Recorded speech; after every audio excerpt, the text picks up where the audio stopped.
I wanna be a billionaire. I ain't getting no sleep till I see a milli every week. I wanna be a billionaire. I ain't getting no sleep till I see a billy every week. I wanna be a billionaire. Billionaire. I wanna be a billionaire. Billionaire. I wanna be a Ladies and gentlemen, how you doing? Welcome to another episode of Sleep is for Billionaires, the podcast. I am your host, Johnny VEGAZ. Now today, I got a very special guest on my show. This man is not only a good friend of mine, he is also a capital consultant, and we're going to talk about his business and how he can help you. Ladies and gentlemen, Nicholas Matthews. Thank you, sir. How you doing, Thanks for brother? having me on. I'm doing good. Yeah. Well, besides the fact that LA decided to move to the surface of the sun. I'm doing very well. We need that though. It's been hot, cold, rainy, hot, and it's just been getting me sick. I needed to stay hot for like at least a good 6 months. It is summertime, right? Or just about then, so. Yeah, I guess we'll take allegedly, because this just started like 3 days ago. When I used to live in Florida, it was like this, how it is now, like in upper 80s and 90s for about 11 months out the year. No, thank you. I mean, but then again, the beach is like right around the corner. You change your whole wardrobe when you move there, so you don't have like. My beach is right around the corner over here too. Well, yeah, I guess. But I kind of miss that aspect of Florida. At least it's probably less humid than New York is right now. Yeah, I had this conversation yesterday. I'm glad that the weather isn't like Florida out here, because that weather out there where it's really humid, it tends to slow people down. You're wetter when you get out of the shower than you are, ain't it? Yeah, that makes sense. I just need, you gotta have. I think if it was that hot here, things would be so much slower. And I agree with you. Yeah, people need to have that quick energy out here, man. But yeah, man, I'm glad you came on the show today. I'm glad you had me. And the reason why I brought you here, because you have a lot of information I think could be useful to a lot of young entrepreneurs and even people that want to be in finance. So I kind of want to talk about that business. But before we start there, I want people to get to know you, to Nicholas Matthews, to how you got this entrepreneurial epiphany to even start being a capital consultant. So first things first, where are you originally from? I'm born here, born and raised in Long Beach, actually. LBC 213. LBC, that's right. Me and Snoop Dogg go way back. But I'm born and raised here in Southern California. My parents are both born and raised here in Southern California. Mm-hmm. I guess the perfect place to start is my mom actually was the biggest component of driving me and what I know now and where I ended up to be. She was a huge part of the... Good job, Mom. There you go. Hey, well, Mom, you're the best. She was a big part of the banking and finance industry here in Southern California. What did she do exactly? She was lucky enough, she got over 30 years experience in commercial banking. Okay. Her and her core very close friends, they raised the capital, executed, ran, ran 3 or 4 major banks here in Southern California. Okay. The ones that come off the top of my head, Opus Bank was their last project. They're almost worth $10 billion now. Wow. The first bank they did was Commercial Business Bank. It originally was here in Pasadena and then moved to Irvine. They sold that and steamrolled that into other projects like Fremont Financial, or the Opus Project, and a bunch of other banks. I was lucky enough to grow up with a mom who was a big part of raising capital, being in the banking sphere, dealing with bankers, lawyers, business owners. Yeah. It's funny, I tell them, I started my own business at 20 years old. They're like, oh, well, how was that? How long did it take you to get going? Well, to be fair, I called Uncle Frank, and Uncle Frank owned a bank, and then Auntie Sue, she owned a business that was worth $100 million. So bringing the pieces together wasn't all that hard to begin with. Right. You had the tools you needed. Yeah. Congratulations on that, though. Yeah, thank you. Well, it's I'll never be ashamed of the opportunities I was granted, because I felt like I did the best I could to take advantage of them. Right. I would be lying to you if I said this was easy, because I've been through hell and back more times than I can count. Yeah. From you name it, right? And I think if you're a true businessman, true entrepreneur, you're really taking a lot of passion into what you do. You're going to really notice those ups and downs. And right, of course. That's at the end of the day, it's because people have the biggest book to write, right? Don't they? Right. Of all their mistakes that led up to where they figured out where they needed to be. Mm-hmm. So that's where I feel like I've been lucky enough. So that's good, man. Congrats, man. Thank you. I'm glad you got that. You had all those resources around you, and you kind of, guided yourself through them. You watched them grow, and then they go through their ups and downs, and then kind of molded your own self. Very much so. And it definitely helped having a mom who could say, do this, do that. By the way, meet this person. Yeah. And I must have been 10 years old, I think. And I ended up walking. I went to a take your kid to work day with my mom. And I met the CEO and president of Commercial Capital Bank, a gentleman by the name of, I'm blanking on his name. Take it. Well, now he's the president of Opus Bank. I'm sorry. That guy. Oh man, my bad. That's all I'm sorry. good. You don't have to worry about that. So it was the president. It was the CEO and president of the bank. Yeah. But he was sitting in a cubicle. So I just assumed he was just some guy in a cubicle. And so my mom took me over to him, knowing I was just gonna think he's some guy in a cubicle. Yeah. And I was like, hey, nice to meet you. I want more you good about things. Right. And then he ended up standing up, and he was like 6'6". He's a huge guy in this beautiful suit, and he's like, just so you know, don't judge a book by its cover. I'm the president of this bank. And I was like, 10 years old, looking up at him and like seeing him in this cubicle. And I was lucky enough to be surrounded by people that even C-level guys are down in the ranks in the cubicles, working like hand in hand with them. Like those are the kind of people that I was built around. Humble. Right. They knew what it take. They started from there. To go what they were, and I was able to take all of that along with a very unique educational background. I've always been smarter than the average bear.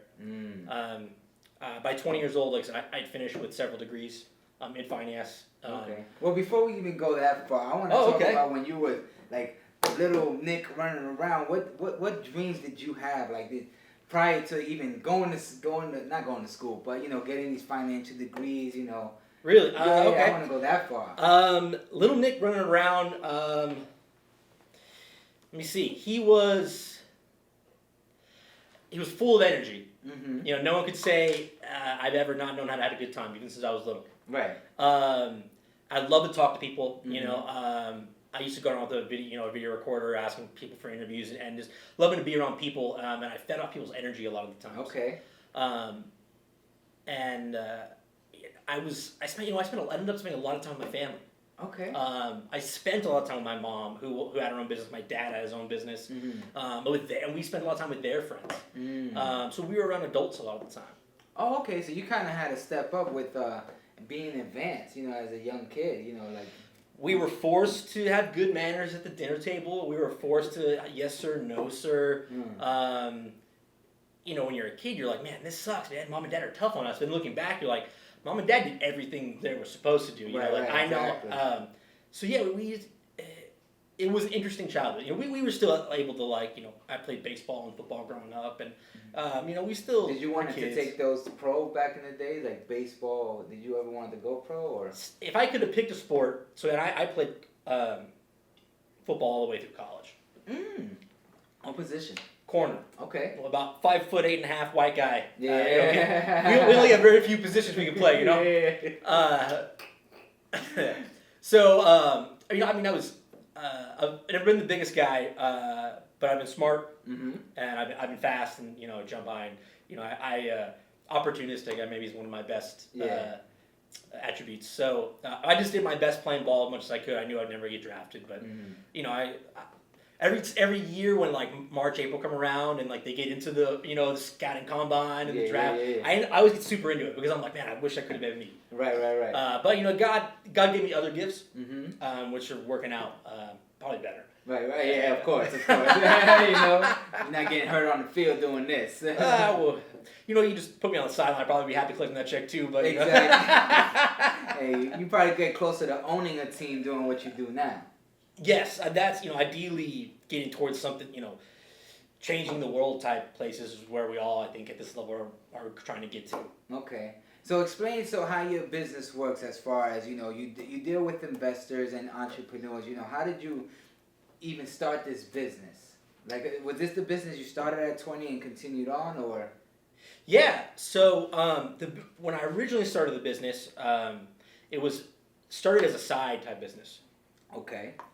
What were you doing full time at that time? I was working as a relationship manager, underwriter for a little tiny bank called Gilmore Bank on the west side of LA. Wow. Okay. Well, you were still heading in the right direction. I think at 20, I got into my first telemarketing company and started, cold calling people. That was my first. Well, my first job was at McDonald's. Then it was telemarketing. Right. Yeah. So, but that's good, man. You had to step up. Wait, you know what? No. I'm sorry. Let me go back. Actually, because at 20 I came right out of Penn and like the penitentiary? Penn State. Okay. School. Came home and actually no. I went to work for my mom. My mom's bank, Opus Bank. Smart bank. Smart man. And I had several different positions, mostly in a relationship, customer-facing type of role. Okay. As well as a kind of a financial analytics type of role, kind of a hybrid position. That's good. I definitely wanted to be in a place to where I could touch a little bit of everything, and at that point learn. Because all of the scholastic knowledge that maybe I had had never been put into actual place. Working with people, working with customers. Yeah. You never actually.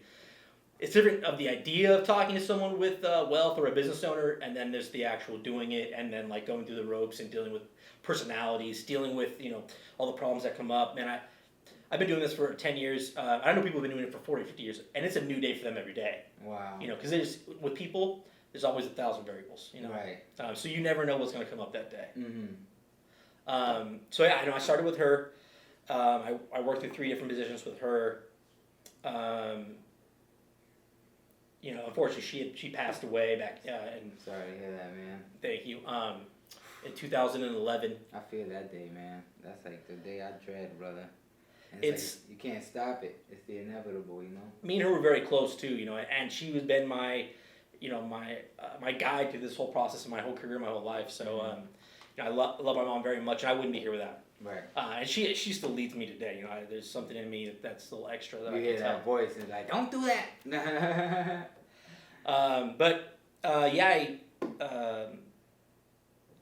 It was when I finished up at Opus and I moved on to a smaller community-based bank dealing directly with the CEO and the chief credit officer and the family itself and their investment portfolio. I started to understand a little bit bigger grasp of how to dealing with customers, underwriting deals, really digging into their financials, really starting to be around more customers, and the most important thing was those closer customer relationships. Okay. Getting to know who you're dealing with, who were their kids or their grandkids, or who were their parents, or who did they know, or what businesses are interrelated, and start things like that. So that was on the work side, and then on the back end, dealing with the chief staff.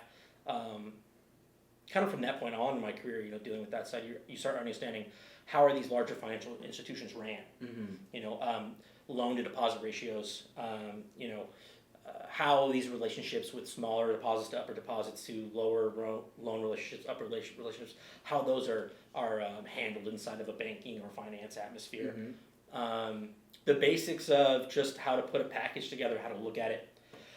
And what's really helped actually develop my business is understanding that, okay, so I'm dealing with small banks, big banks, investors, private, you name it, where the money source came from. I'm learning to talk the talk. Okay. Right. Because you can read as many Wall Street journals and go to as many classes and that, but until you get in front of a banker or until you get in front of a CFO or some prime investor who's been here and done that, you're not able to put that language or know those acronyms or it's all about understanding how they're going to look at it, that picture, so that you can start to mold whatever you've got into that. And when you say they, you mean the investors, potential investors. You have. Well, let's back up then. Okay. So what I do, I act as a consultant, as a broker, and as a facilitator of capital. And for me, what that means is my customers are entrepreneurs, real estate investors, business owners that usually small to medium-sized business owners, and you're up to about $100 million in revenue. Once they get to that point, they don't need me. They have a team of people that normally do kind of mostly what I do. Yeah, so your job is already done. Yeah, well, listen, Coca-Cola doesn't need Nick Matthews, but if they want to make the phone call, I'll pick up. Yeah, exactly. Exactly. You better. Yeah. So, what I end up doing is I get to know who's that person, who's that business owner, who are they, what's their story, why did they start this business, or what's the point of this project. Mm-hmm. Start getting the ins and outs of that, and just in doing that process, I find a lot of the time, the owner. I find differences in what they want versus what they need. Mm-hmm. I find differences in how they see the company and how I see it, or a third party may see the company. Mm-hmm. Part of me can't blame them. As a business owner, that's your baby. Yeah, of course. And you always say you're gonna have the best,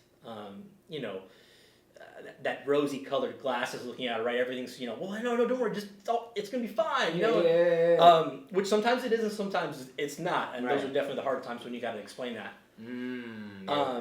But part of what I do is showing them, okay, well, actually, so these things aren't what you think they are, but this is how we can optimize them or fix them. Right. And then normally that will lead to a capital need. Or if they already have a plan in place, okay, well, we need X amount of dollars to acquire ABC company, or we're looking for a $2 million line of credit because we're taking out contracts from Disney, or whatever the situation may be. It's really digging down and figuring out the components of the deal and what they have and how to help them get it. So let me ask you, so when you find an investor deal, right, has it ever gone south, or does that wouldn't even affect your business because it's like, okay, I'll give you this opportunity. If you choose to put money behind it, then it's all yours. I get paid like this. But if it goes south, that has nothing to do with me. Is it? Well, no, not at all, unfortunately. Okay. Well, my job's unfortunately. my job's two-facing. Okay. The easiest thing for me to do is develop the relationships with the money guys. Okay. I know all kinds of bankers, big and small. I know private investors or investment groups or equity funds. Whether it be through my experience in the banking and finance industry, or whether it may be my experience actually trying to start my own bank, running my own businesses, and seeking out those people and developing those relationships myself. I have a large network of money people. Right. But my job's two-facing. One of my clients is the actual entrepreneur or business owner, and then it's the money source, the funding source on the other side as well. I have to take care of both sides. Okay. And it's understanding this side, and then finding what I like to say is finding a source of funds that match, but also not just from a money wise, but from an industry understanding. Okay. And one that's philosophically aligned. Okay. And I'm gonna just kind of throw it out there where, if I have a younger team of entrepreneurs that have a very tech-oriented product that has no actual physical assets, and remember, they don't produce a widget. Okay. I'm not going to take those to maybe a more traditional, older, pure banking philosophy that's normally used to dealing with someone that's making nuts and bolts and they want something to tangible. It. Yeah. Right. I need someone who understands the industry, understands why they need the money they do, the cash burn. Because part of also what I help do is prepare financial projections, understanding the true business plan and how this is going to work. Okay. And so finding the funder that matches that is also what helps make this work, because they can work together as true partners. Right. The last thing I want is anyone in the deal to be unhappy. Okay. And the happier these two are with each other, the better I did my job. Absolutely. And the better these two will help each other succeed. And that, there are plenty of brokers out there where you call them, they'll get you the money to do almost whatever you need. Will it be the money you needed? Maybe not. Will it be with the relationship that you needed? Maybe not. What's the thought that goes into preparing your package? Do you even understand what your package is? There's a lot of time there's that too. How I'm going to present it, and then what this is going to get you, and what the total package is going to be. Because it used to be in the days where a business owner had their attorney, their CPA, their banker, and their insurance guy, and that was the partners to being a successful small business. And nowadays, everything has gone so digital and so transaction oriented and so limited, where people just kind of want to text something or press a button somewhere. Do you think that's helping your business? The way things are going so technical now? It depends on where those things are applied to. But on the things like customer service, true expertise in understanding a profit and loss statement, a balance sheet, digging into real, what's going to be your cash burn and what your cash needs are going to be, to prepare an accurate, financial projection. That takes someone with true expertise, not just transactional experience. It's getting to know who you are, getting to know the business, having the accounting background. But then also, like I said, it's not only how to talk to the funders, right? The guys with the money, Right. what they're looking for, and it's helping shape that. So you're a salesman, a financial analyst, you're all these positions in one. On what I like to consider us at NJM Capital Consultants. We're a full service shop. Okay. If you have nothing, take us on. We'll help you get that started. Yeah. If you have something already, don't worry. We'll work with you to make sure that's what you need, and still take you from wherever else you need to be. No matter where you are in the spectrum, we know we can bring something to the table to help you get it done. There we go. That's what I like to hear, man. Ooh, sounds like we got some business to do. Okay. Always, almost too much. But now I do want to ask just a little outside of business. Now, what are the biggest challenges in being in this business and having a personal life? Because you talk as if you know your business in and out. You're in it 100%. But what does Nick Matthews do to chill? Like, do you have a lady or like, you know what I'm saying? Like, what are you doing days off? If you're good at this business, you don't have a day off, unfortunately. That's a very interesting piece to bring up. I'd say it's probably one of the hardest pieces to balance, your real life with your work life, because you really, you want to give that extra, what's the difference between you and the next guy? Well, you're the one picking up the phone at 4 a.m. when the other guy's not. Right. Right. When a storm comes, somebody gets flooded, guy's product is damaged, he needs $1 million tomorrow. Mm-hmm. You're the guy he knows he can call to get it for you. You're the one staying up those extra hours in the middle of the night finishing those Excel spreadsheets because they're due the next day, right? Mm-hmm. Those are the little things that really take you to that next level and that earn you that respect and bring you those extra clients and get you those referrals. There's always networking events. There's always I can't tell you how many times I've met someone just sitting at a dinner table at a bar, out in public, somewhere out here in the town, and you get talking and they own a business. I'm like, well, I help business owners, and over a meal or over a cup of coffee or a drink, all of a sudden we have a brand new client. Right. I literally just last week I had a grand opening party in Highland Park for a client of mine. I guess my invitation got lost in the mail. But it must have. I apologize. It's all right. But it was just last Wednesday. He spent over $1 million. I got him about $1 million worth of capital to build out these 13 music studios, and that was about a year ago. Oh wow. And they are phenomenal, and he's having all kinds of, everyone's talking about it in the industry, and he does a good job. But the opening party was just last week. Mm-hmm. But he started the project a year ago, and it was getting him the money. But let me tell you, the reason why I brought that up was I met that guy. Okay. His name is Eric Nilsson. I met him in a bar just 2 blocks away on a random Tuesday night at 10 o'clock at night. Yeah. And we just happened to order the same drink and just say hello and just get to talking. And then you fast forward a couple years later, I've helped him do 7 studios in the Arts District, 13 studios in Highland Park. We're talking to a couple partners about maybe doing one in New York and Nashville. And it's just that's how this industry kind of goes. Where if you're out there and you're talking, you're going to meet people, and if you put in the work, you're going to get it. Mm-hmm. But again, if I was home and not at that bar that day, I wouldn't have got that relationship. Exactly. So that's where it's hard to turn it off. I get that. Okay, well, if what would be the perfect day off for you? What would you like to do? If you didn't have no work, you're not worried about clients, you just want to chill, what would you do? If you gave me an unlimited day off. Unlimited day off. I grab a few of my buddies here in downtown. Okay. We'd get on a plane in Manhattan. Mm-hmm. And we'd go spend a night out there with just having a drink, enjoying the sights, enjoying the people. Or doing the same thing here, just grabbing some friends. I'm an old school kind of guy.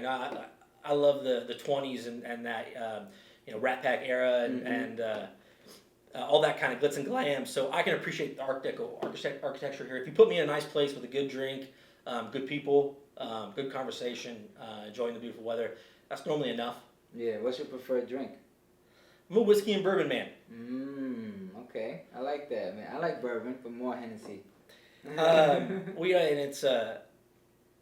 it's all about though making sure you're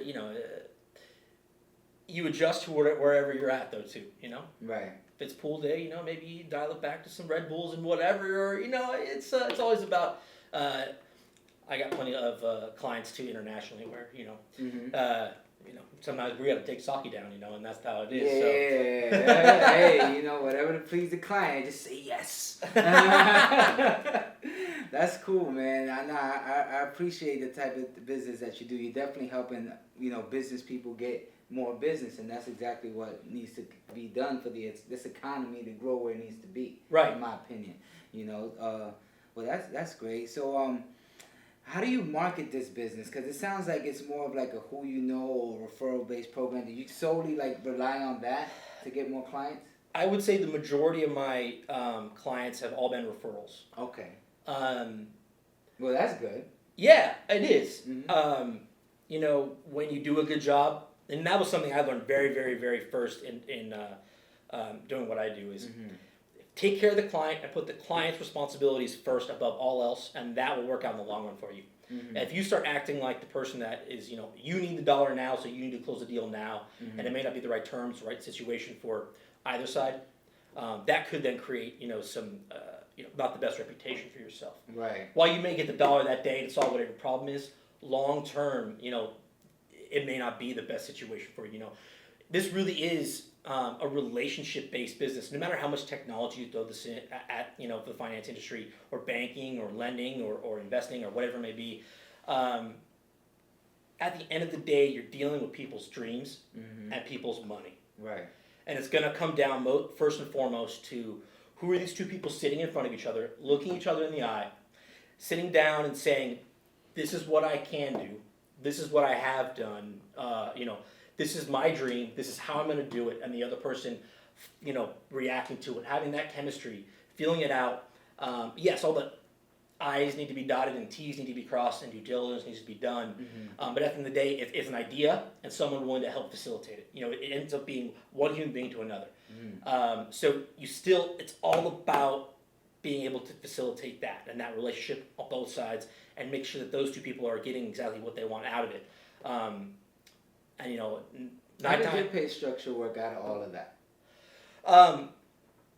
So a lot of these deals are pretty intensive, and there's a lot of work that goes into these things. I do like to take what I refer to a small retainer up front. You know, it covers my costs, business costs, you know, keeping the lights on and shit like that. Yeah. Overhead. The normal, but my normal goal is not making my, you know, my retainer, you know, unable for me to sign clients. At the end of the day, I'm putting my name and my brand and you know, down on the fact that I'm going to get this deal done for you. So, you know, we'll collect a retainer and a fee. But you know, depending on the deal, if it's a true easy debt deal where, you know, it's a commercial real estate deal, you know, it's a small retainer and a 1% fee maybe.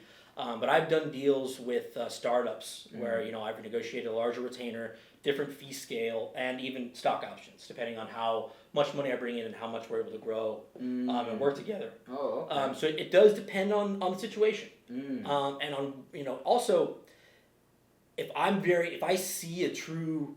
if you believe in the product? I truly believe in the product. I mean, which I normally won't take you on unless I truly believe in it. Okay. But there are some where I walked across where I was like, man, I would do anything to be a part of this.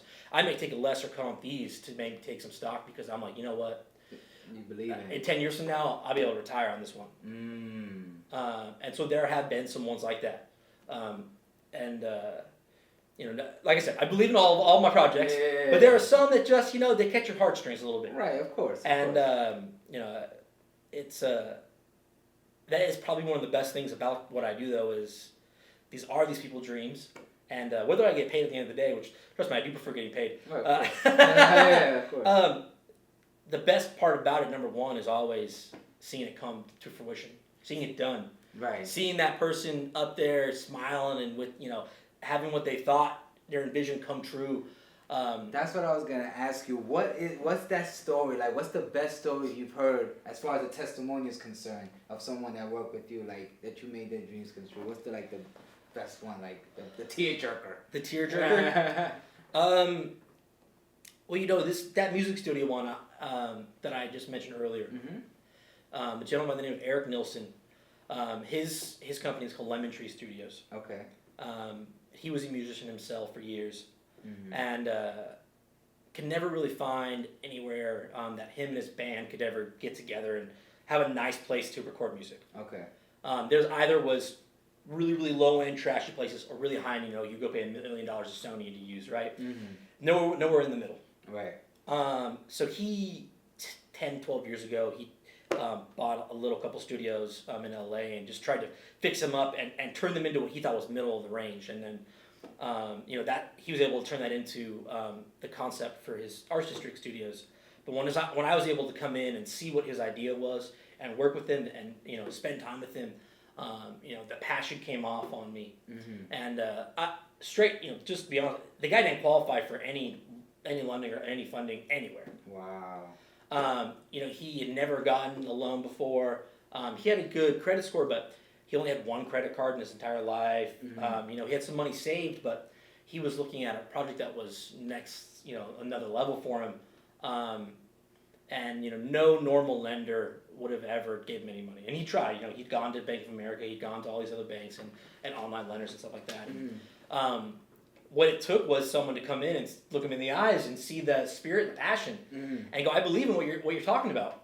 I still to this day will say it is by far my best sell ever. Yeah. His passion flowed through me that day when I had a lender. We were sitting in the boardroom. I had everything up on the projector, going through it, and I threw out every single card I possibly could. It's his American dream. He saved every dime he could have. These are his possible clients. I mean, I went through every detail, and I did it with just as much passion as he had for it. And at the end of the day, they couldn't not say no. Right. They couldn't come back with something where, the sell was so good they just had to say yes there on the spot. And then to go to his party and see it come through, and to see his wife say thank you, and all his people from around the neighborhood to come and say wow. And I've had a couple of things like that happen. Those where they come back to you too, where they say, this is just part of, you're just part of this business as I am, and let's build this, empire together. And I can be that. Those people that see me as that integral part of the puzzle to helping them build that empire, those are my favorite clients. Gotcha. So you're like God to them. I'm just kidding. I'm just another resource, Right. Let me, you have the idea, let me find the money, and let's find someone that we can bring the two together, and let's make something happen. Yeah. And that's what it's all about. Let's make some shit happen. For real. If anything has, been proven to me over my life, there's way too much money out there and opportunity, and too many people for their, you got a dream. Not just don't think about it. Walk it through. Get down, put it on paper. Get with someone who might know more about it. Because there are people out there that want to help you facilitate it. With, people like me. Right. And if it's good enough, guess what? We make a lot of money doing it. All of these things. I'm lucky enough to have a good group of friends around here in Los Angeles and New York and around the world where they are. I see. They're all successful in their own ways, and one thing I see most in them is. They didn't let that one thing or that one person, whatever, hold them back. They were just gung ho on whatever that dream was, whether it be fashion or having 100 properties in their real estate portfolio, whatever it may be, right across the spectrum, or maybe they wanted to go into space. I don't care, but they were just relentless, right? And they knew what they were good at and not good at, and they brought the pieces together.